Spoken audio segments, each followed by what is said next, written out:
Hey everyone, have you ever played a game that made you completely lose track of time? Like, you sit down thinking, all right, I'll play for a couple of hours and then go to bed. And next thing you know, the sun's coming through your window and it's literally too late to sleep because you've got work or class in just a few hours. If that hits close to home, tell me, what game absolutely devoured your time? As for me, I've put together my own list of those time killers. Let's get into it and enjoy the ride. Hogwarts Legacy. On the one hand, it's your typical open world. But on the other, it's packed with so much fan service, I can't help but giggle like a little kid every time. You can walk into Honeydukes and eat way too much candy and down a butterbeer. Fly around on a broom or a hippogriff, though maybe not after that butterbeer. Learn spells, brew potions, grow herbs in the Room of Requirement, tame magical creatures, explore a giant castle filled with secrets, even venture into the Forbidden Forest and kick some hairy spider butts. There are so many connections to the books, the movies, even past games, and clearly it was all made by people who actually love the wizarding world. The main story? Genuinely engaging from start to finish. The game is absolutely packed with activities. Beyond Hogwarts itself, there's Hogsmeade, and a whole open world surrounding it. And I just have to say, massive applause for the customization. Everything, and I mean everything, is customizable, especially the transmog system for clothing, letting you stay both strong and stylish without looking like a total mess in mismatched gear. I don't know what we did to deserve this gift as Potterheads, but thank you, Avalanche Software. Here's hoping strong sales mean even more content in the future. If you haven't played it yet, and you are a Harry Potter fan, I mean seriously, what are you waiting for? And even if you're just into open world games in general, give it a try. Who knows, it might just click with you. Elden Ring. The most ambitious game ever made by From Software, combining everything the studio learned from Souls, Bloodborne, and Sekiro, but pushing every single element to a whole new level. If you're one of those folks who rolls their eyes at 10 out of 10 reviews, well, this time, they're kinda right. Sure, no game is perfect, but Elden Ring comes unbelievably close. It borrows familiar animations, sound effects, even a few enemies and characters. And hey, maybe that's a good thing, maybe not. Up to you to decide. But one thing is crystal clear. The visual design in this game, it's the absolute star of the show. And I'm not talking about raw graphics or next-gen effects. I'm talking about art direction, world design, atmosphere. Even the more plain-looking zones, like the Weeping Peninsula or the Graveyard, feel rich with mood and mystery thanks to the music and ambiance. It's a massive world, full of secrets and surprises, where you can spend dozens of hours and still never reach the first story boss. And when you do put in hundreds of hours, you'll still want to come back, just to relive those epic fights, soak in the mesmerizing landscapes, and once again, touch a true work of art. Cyberpunk 2077. This game taught me one thing: sleep is for the weak. Yeah, it launched with bugs and rough spots, but to me, it's still an absolute masterpiece. It's totally unique, filled with jaw-dropping attention to detail, and it delivers an emotional punch in that signature CD Projekt Red style. You know how they say sometimes the world of a story becomes its own character? Well, Night City is exactly that. More than just a setting, it tells a deeper story that runs beneath the surface.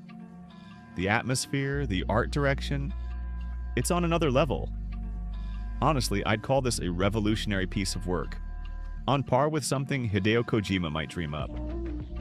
Unfortunately, the development hell, the missing content, and the technical issues at launch stopped it from shining the way it deserved. But man, I'm just so glad that after 3 long years of patches and updates, Cyberpunk finally got the love it always deserved. And yeah, maybe some of the characters we fell in love with didn't get their happy endings. But the game, it did. And that, my friends, is beautiful. The Witcher 3 Wild Hunt. Let me put it simply. This is the game of the decade. The story pulls you deep into the world of The Witcher, where every character feels unique, where every conversation is engaging and where you actually care about the people you meet, even if it's someone you just ran into on the road.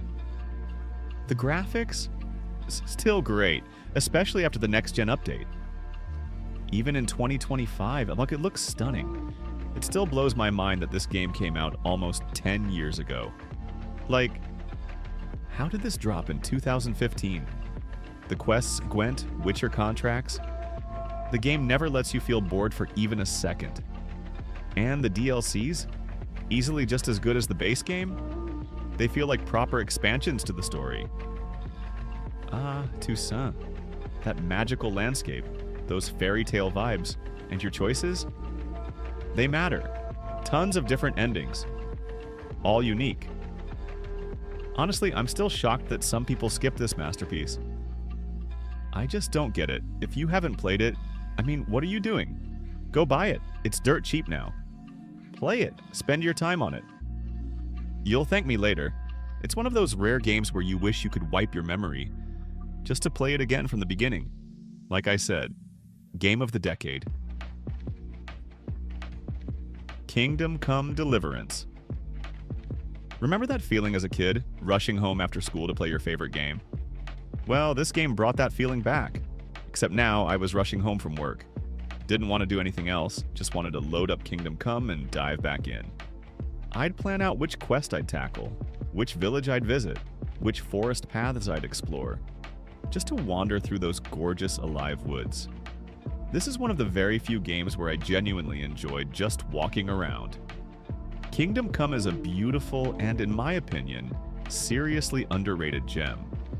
Especially for a first game by the studio, it beat out a lot of well-known medieval sims. The gameplay? Packed with positives, like unique mechanics, top-tier quests, impactful dialogue choices, deep progression, and a setting that mixes history with realism.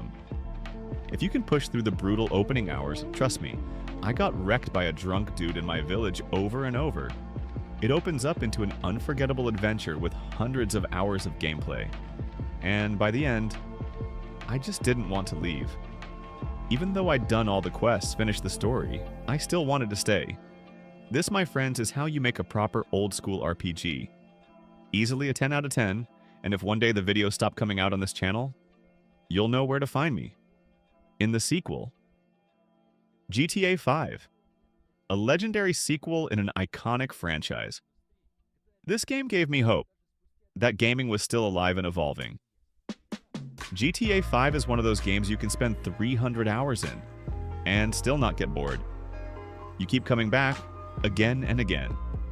The atmosphere? Incredible. The characters? Memorable. The story? Rich. And on top of that, UFOs, whales, you name it. This isn't just a game you beat, it's one you endlessly enjoy. At least until Part 6 finally drops. This was the kind of game I'd been waiting for, the kind that grabs you and won't let go. Something you can play for days, never once regretting the time spent. The landscapes, the animals, the vibes, it's all unforgettable. Coming home from work and diving back into Los Santos? Pure comfort. The visuals? Still top tier even in 2025. And honestly, even on lower settings, look, it still looks great. But crank it to ultra, throw in some mods, and you've got yourself a visual masterpiece. And the optimization? Shockingly good. Haven't seen that level of polish in new games in a while. Feels like this one was made for the players, not just for profit. GTA 5 isn't just a game, it's something more. No other game has created a world this alive, this immersive. It has everything, and honestly, what more can I even say? It's a classic. A true 10 out of 10. And let's be real, is there anyone who hasn't played GTA 5 at least once? Didn't think so. Baldur's Gate 3. Best game of 2023. Honestly, I could end this segment right there. But let's go deeper. Every gamer, and I mean every gamer, should experience this one firsthand. My first playthrough? 190 hours, and every single moment unforgettable. When I reached those final quests, and the credits rolled with that beautiful score playing, I felt this quiet emptiness and a slowly growing sadness. My journey was finally over. I lived through so many emotions with this game. Joy, sorrow, awe, uncertainty, wonder, all at once. I wasn't just playing, I was living inside this world, and I didn't want to leave. Now, I'm not even going to get into the gameplay or RPG mechanics, because honestly, there's so much variation and depth that it's hard to even describe how much time and love the devs poured into it. Lately, I've been catching myself thinking, is this my favorite game of all time? I've played and loved so many franchises, ones I'd replay 100 times without hesitation. But whenever I go back to Baldur's Gate 3, something inside me says, yeah, maybe this is my favorite. At least for 2023, and honestly, even now. Highly recommended. No, strongly recommended. Even if you're not into Dungeons and Dragons, and I wasn't until this game, just try it. Trust me. You'll thank me later. Skyrim. There's a special kind of game that can't really be judged by regular standards. You don't look at them with checklists and charts. These games, you feel them. Skyrim is one of those. A legendary experience with an insanely detailed open world, soaked in Nordic atmosphere, massive exploration, and what I'd call infinite replay value. The snowy peaks, the foggy valleys, the Dwemer ruins, the ancient Nord tombs, the cozy villages, and totally distinct cities. All of it feels alive. I often found myself just stopping, doing nothing, just to admire the scenery. Skyrim is like stepping into a living fairy tale and wanting to stay there. It gives you total freedom, hundreds of quests, thousands of adventures. There's something sacred here, a kind of soul that most modern games just don't have anymore. And that soul, that's what makes Skyrim eternal. It's a cultural phenomenon that shaped the industry, and it's still going strong even in 2024. Metro Exodus. This is the game that made me fall in love with the Metro series. Don't get me wrong, Metro 2033 and Last Light were solid. But Exodus, that's where it all clicked for me. Even with its small flaws, it impressed me on every level. The story, the dialogue, the detail in the world, the gameplay, everything came together. After the final cutscene, I didn't feel tired or done. I felt happy. Like I'd just finished something truly special. You could tell the writing wasn't slapped together in a few days. It was thoughtful, refined, and well-crafted. No surprise, really, since the original book's author worked on it. I actually felt a little sad when it ended. I still wanted to explore, loot, upgrade weapons, gear up for more fights. And yeah, this was just my first playthrough. I'll definitely revisit it again, probably more than once. Red Dead Redemption 2. Now this was a masterpiece. You might think, come on man, every game on this list is your favorite. And honestly, you're not wrong. There's no ranking here. Each of these games is special to me. I've watched the sunrise with all of them. I've lived entire lives inside them. And when life was tough, these games helped me escape, helped me reset, helped me heal. Now I tried to find flaws in Red Dead Redemption 2. I really did. Sure, maybe there are a few bugs. The intro's kind of slow, I'll give you that. But once you're in, it's pure magic. The story, the graphics, the physics, the world building, it's all on another level. Hunting, fishing, the tiniest details, it's just too much to list. You don't play Red Dead Redemption 2, you live it. You grow so attached to the characters that by the end, well, let's just say, the tears come whether you want them to or not. So here's my advice. Don't rush it. Do the side missions. Take your time. Trust me, the emotional payoff is huge, and whatever you do, don't judge it by the first chapter. Yes, it's slow. Yes, I almost gave up too. But once it clicks, there's no going back. Just like with The Witcher 3. I wish I could erase my memory, just to start again in those snowy mountains, in quiet little Valentine. This game is, without exaggeration, a masterpiece. These were the games that made me forget about time. The ones that pulled me in so deep, I watched sunrises before even realizing it. And honestly, I don't regret a single minute. The emotions they gave me are more than worth the hours spent. Of course, everyone's list is going to be different. Tastes vary, and that's totally fine. So tell me in the comments, what games made you lose track of time? Let's swap stories, maybe discover something new together.